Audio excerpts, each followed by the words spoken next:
The day could be today that your career is over. Now what do you do? You have these ideas about doing something with your life after basketball, but what if today is the day that's it? Now what do you do? So I had all this time sitting there with my Achilles injury and contemplating and thinking, and I said, I better get to work. Rest at the end, not in the middle.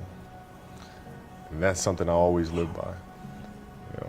I'm not gonna rest, I'm gonna keep on pushing now. There are a lot of answers that I don't have, even questions that I don't have. But I'm just gonna keep going. I'm just gonna keep going, and I'll figure these things out as we go, right? And you just continue to build that way.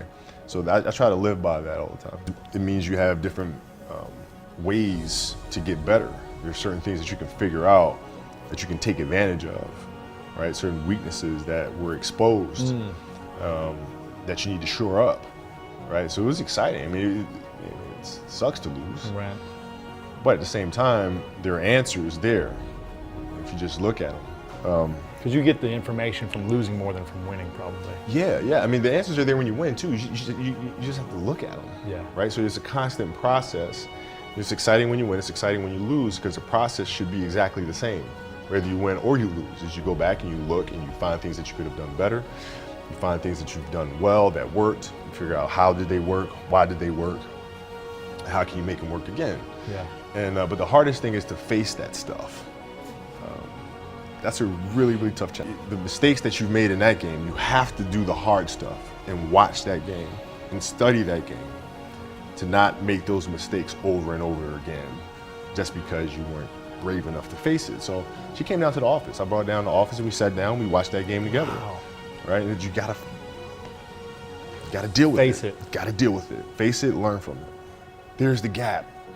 And all those little things, and it sucks. But you don't want to have that feeling again, do you? Right? So you got to really study it, face it, and not to say you'll win the next time you face it, but at least you'll give yourself a better chance. I had a purpose. I wanted to be one of the best basketball players to ever play, and anything else that was outside of that lane, I didn't have time for. And I know the sacrifices that went along with standing here today. And we're not on this stage just because of talent or ability. We're up here because of 4 a.m.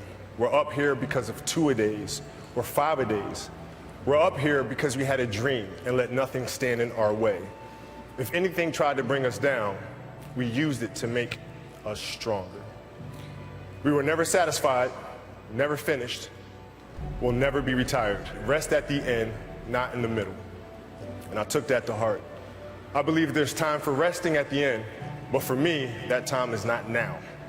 Thank you for this tremendous honor in acknowledging my basketball career, but I'm far from done. My next dream is to be honored one day for inspiring the next generation of athletes to have a dream, sacrifice for it, and never, ever rest in the middle. Basketball for me was the most important thing.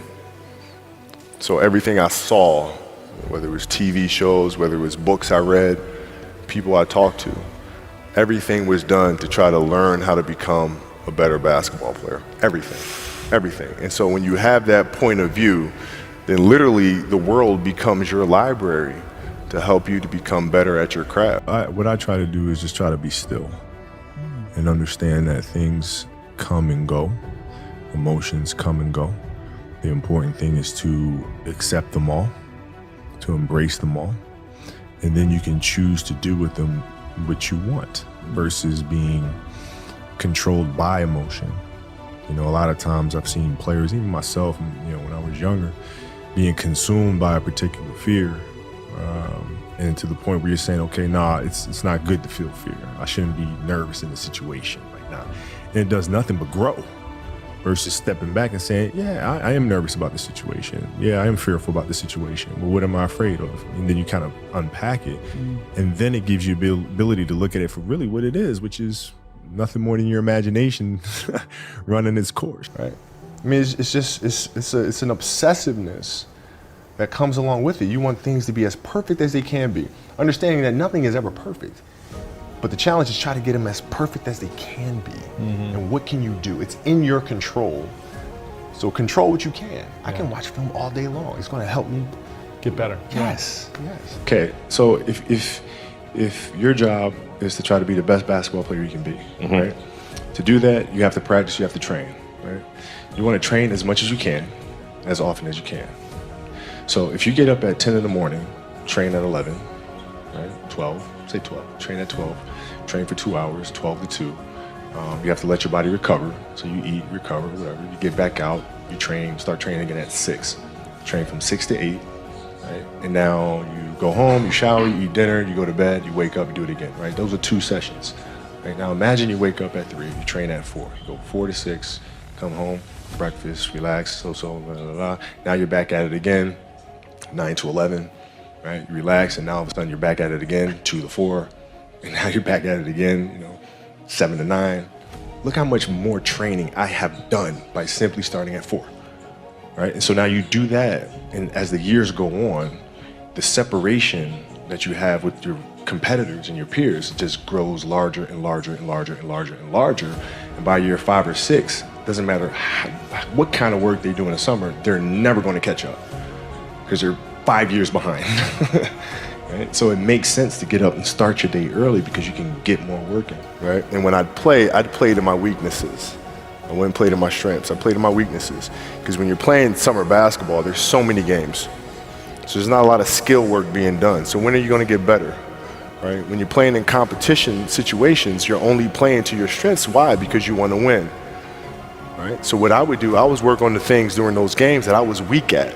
Left hand, pull-up jump shot, post game. Right? So I have a strategy. And so then fast forward to when I'm 17 and my game is completely well-rounded, and that player at 13 that I saw at 13 is still doing the same shit at 17. Now you got a problem. You worked day and night,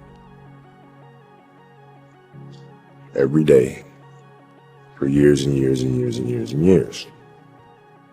And as time went on, 20 years had passed, and he felt that he had accomplished all that he set out to accomplish.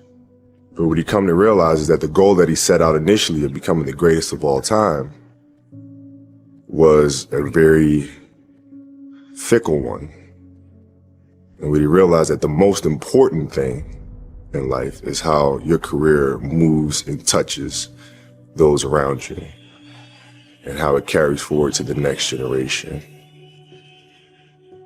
But he realized that's what makes true greatness.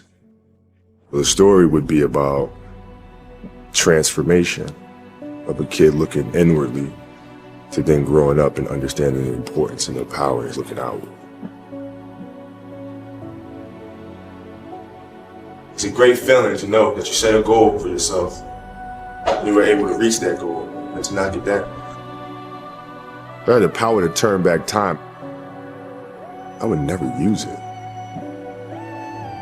I think about it.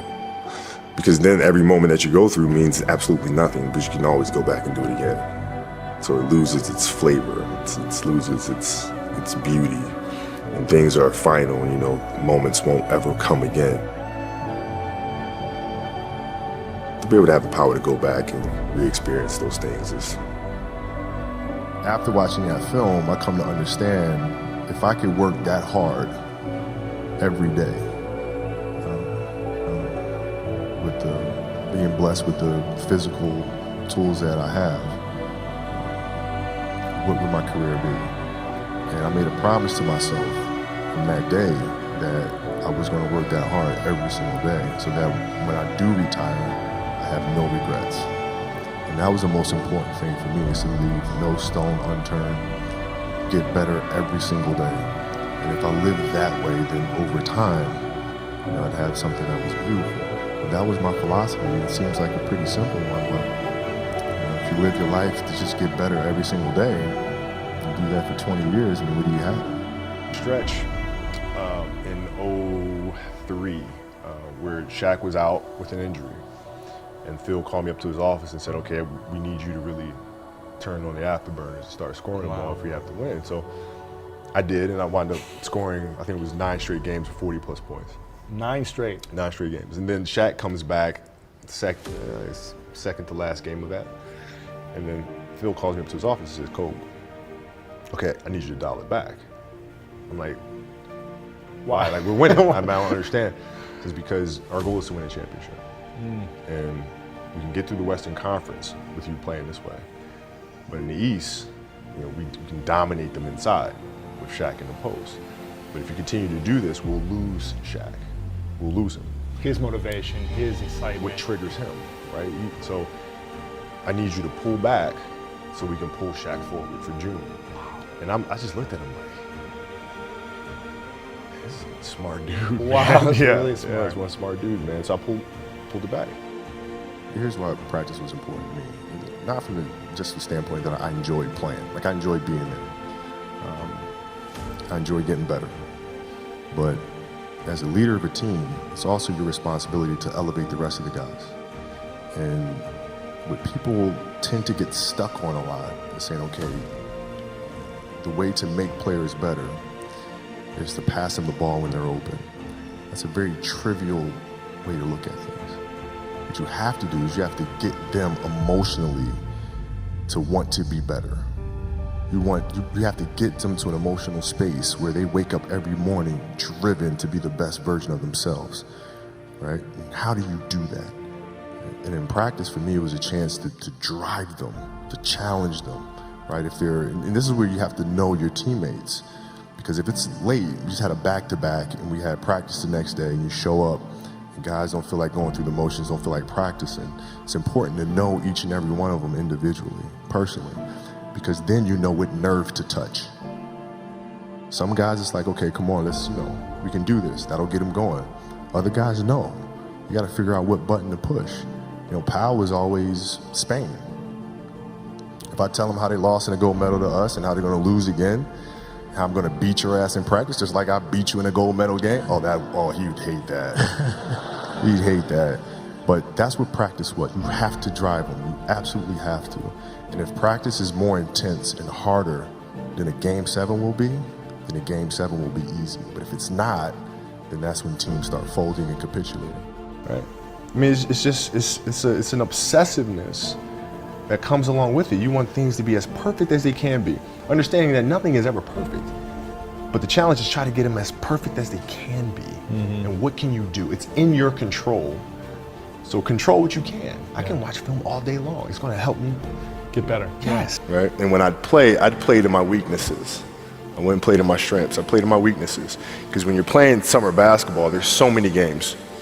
So there's not a lot of skill work being done. So when are you going to get better? Right? When you're playing in competition situations, you're only playing to your strengths. Why? Because you want to win. Right? So what I would do, I was work on the things during those games that I was weak at. Left hand, pull-up jump shot, post game. Right? So I have a strategy. And so then fast forward to when I'm 17 and my game is completely well-rounded, and that player at 13 that I saw at 13 is still doing the same shit at 17.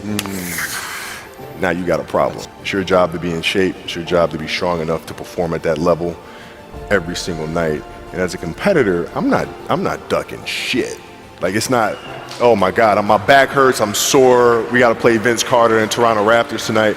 We actually had this happen. We had a game against Toronto in 2000, and Vince was tearing the league up. My back was jacked. But like the perception of that, like what? Kobe's missing the game against Toronto and Vince Carter because my back was really spasming.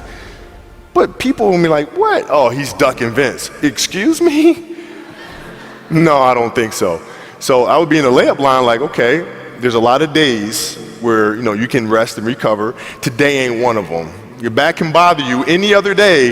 That shit ain't bothering me today. Wow. He gonna have to see me today. Yeah. And if this was a game, you'd suck it up and play. I play games with the flu. I play games with 102-degree fever, man. Powerful. You can't do that. That is so powerful, right? Man. You got to be on, man. That's big.